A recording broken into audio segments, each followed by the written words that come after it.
Fundevogel, a fairy tale by the Brothers Grimm, as narrated by Scott Leffler for Stop, Book, and Listen. There was once a forester who went into the forest to hunt, and as he entered it, he heard a sound of screaming, as if a little child were there. He followed the sound and at last came to a high tree, and at the top of this a little child was sitting, for the mother had fallen asleep under the tree with the child, and a bird of prey had seen it in her arms, had flown down, snatched it away, and set it on the high tree. The forester climbed up, brought the child down, and thought to himself, "Thou wilt take him home with thee, and bring him up with thy Lena." He took it home, therefore, and the two children grew up together.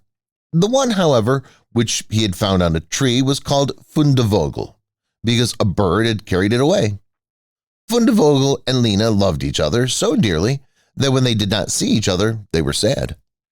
The forester, however, had an old cook, who one evening took 2 pails and began to fetch water, and did not go once but many times out to the spring. Lena saw this and said, "Hank, you old Santa, why are you fetching so much water? If thou wilt never repeat it to anyone, I will tell thee why." So Lena said no, she would never repeat it to anyone.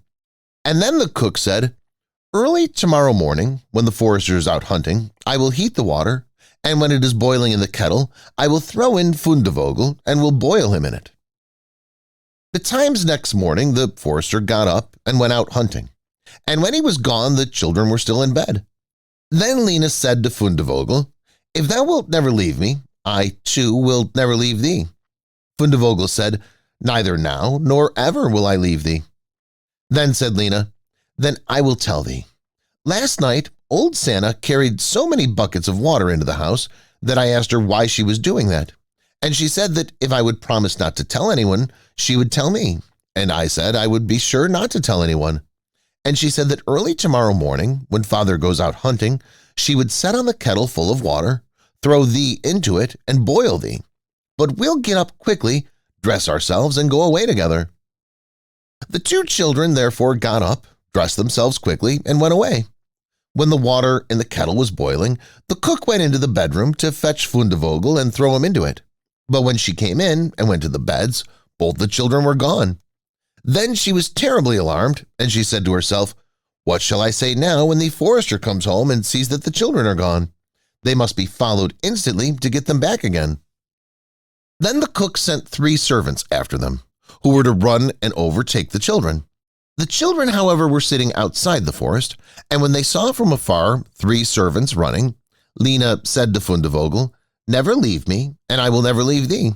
Fundevogel said, "Neither now nor ever." Then said Lena, "Do thou become a rose tree, and I the rose upon it." When the 3 servants came to the forest, nothing was there but a rose tree and 1 rose on it. But the children were nowhere. Then said they, "There is nothing to be done here." And they went home and told the cook that they had seen nothing in the forest but a little rose bush with 1 rose on it. Then the old cook scolded and said, "You simpletons, you should have cut the rose bush in 2 and have broken off the rose and brought it home with you. Go and do it at once." They had therefore to go out and look for the second time. The children, however, saw them coming from a distance. Then Lena said, "Fundevogel, never leave me, and I will never leave thee." Fundevogel said, "Neither now nor ever." Said Lena, "Then do thou become a church, and I will be the chandelier in it." So when the 3 servants came, nothing was there but a church with a chandelier in it. They said therefore to each other, "What can we do here? Let us go home." When they got home, the cook asked if they had not found them, so they said no, they had found nothing but a church, and that there was a chandelier in it. And the cook scolded them and said, "You fools, why did you not pull the church to pieces and bring the chandelier home with you?" And now the old cook herself got on her legs and went with 3 servants in pursuit of the children. The children, however, saw from afar that the 3 servants were coming, and the cook waddling after them. Then said Lena, "Fundevogel, never leave me, and I will never leave thee." Then said Fundevogel, "Neither now nor ever." Said Lena, "Be a fish pond, and I will be the duck upon it." The cook, however, came up to them, and when she saw the pond, she lay down by it, and was about to drink it up, but the duck swam quickly to her, seized her head in its beak, and threw her into the water, and there the old witch had to drown. Then the children went home together and were heartily delighted, and if they were not dead, they're still living.